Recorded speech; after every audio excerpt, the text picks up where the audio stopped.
You know, I've always wanted to go sailing like this. Not many opportunities living in insomnia. Out here, it's just us and the horizon. It's amazing. It's life-changing. We've quite a ways to go until we reach Altissia, so keep gushing to your heart's content. When we step off the boat, we'll be in a foreign country. The anticipation alone is a foreign sensation. Then to think this is where we were headed to begin with. We've been through a lot. And there's still more to come. So next on the docket is Leviathan. What sort of deity are we dealing with? A serpent said to embody the roar and rage of the sea. We'll have to see for ourselves. Can't let Lady Luna Freya do all the heavy lifting. You must be so psyched to see her. Luna? Yeah. Well, we need to make sure she's all right before anything else. Indeed, her well-being is top priority. Don't like this going down on Imperial turf. You think Lady Luna Freya's in danger there? The Empire did invade Lucis for the ring. I have no faith their ruthless ambitions will stop short of harming the Oracle. Without the ring, the crystal's no more than a rock. I suppose. Does anyone know how Lady Luna Freya came to have the ring? It seems likely His Majesty entrusted it to her safekeeping back at the Crown City. So she's held onto it this whole time, all the way to Altissia. The ring is important, and so is Leviathan. But Luna comes first. You know, I was thinking back to our encounter with Ravus. Do you recall an apparatus in place of his arm? Yeah, I remember. Seems he lost his old one in the invasion, but in its place, he seems to have acquired new power. Power? That would help explain how a son of Tenebrae suddenly came to command Niflheim's army. Now that you mention it, his strength did seem sort of supernatural. I just chalked it up to the Oracle lineage. His ancestry may be part of it, but that alone wouldn't account for his freakish strength. I wonder what could have happened to him. There's a disturbing rumor about Lord Ravus has taken to brandishing His Majesty's sword. My dad's. Then what's the big idea behind that? That his power's the same as the power of kings? I cannot say for sure, but I have my doubts. Ravus wears the sword, yet doesn't wield it. For all his newfound powers, he's still the Chancellor's lapdog, holding on to the enemy king's sword like some badge of honor. It might help if we knew what he was after. Who can say? What are the odds the Empire will crash the pool party with Leviathan? Consider it a guarantee. They felled a god to prevent Noct from receiving his blessing.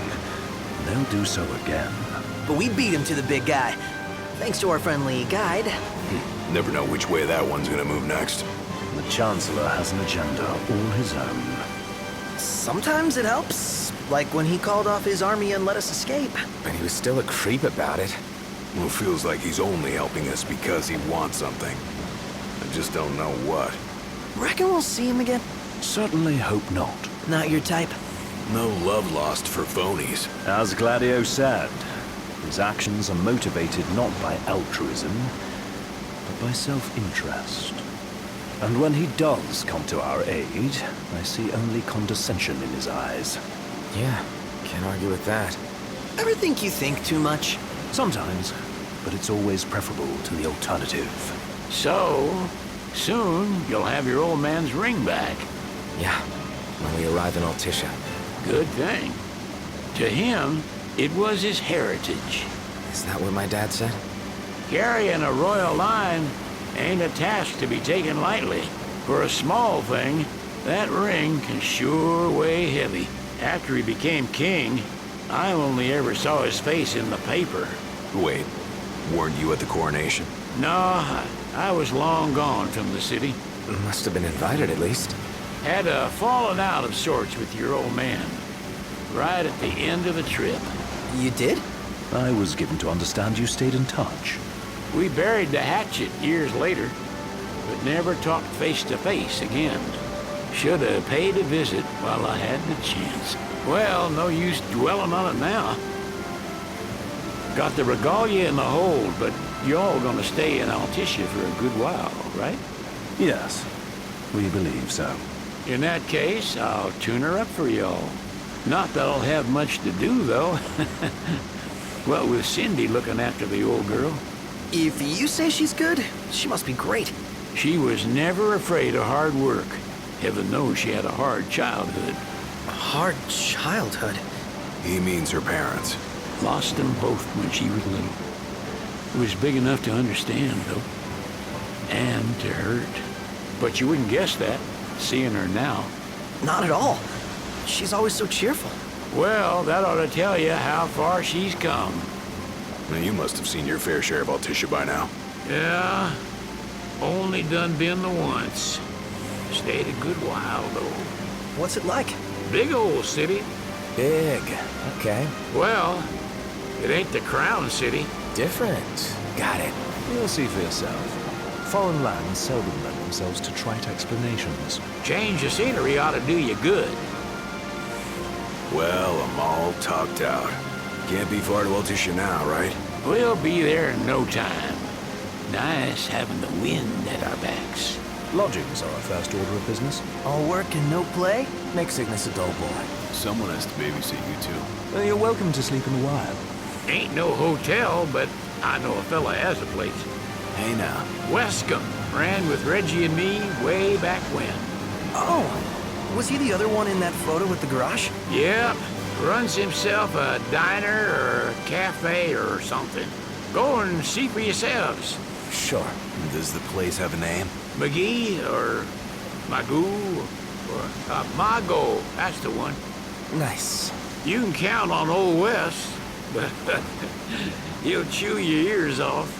The government issued a statement promising that the reasons behind awakening the Hydrian would be clarified in the ceremonial address. Got a signal. Delivering the address will be Lady Lunafreya, who was previously reported dead. This will mark her first public appearance since the violence that befell the signing ceremony. Lady Lunafreya's gonna give a speech? Sounds like it. Lord knows, this world could use some wisdom. Won't be much longer now, Noct. Yeah.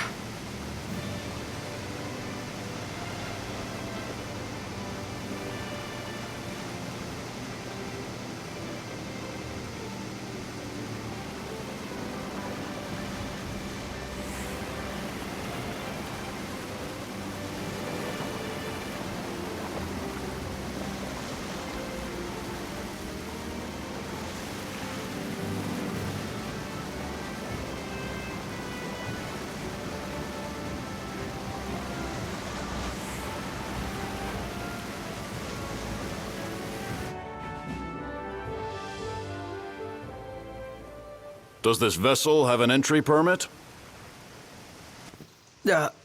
Entry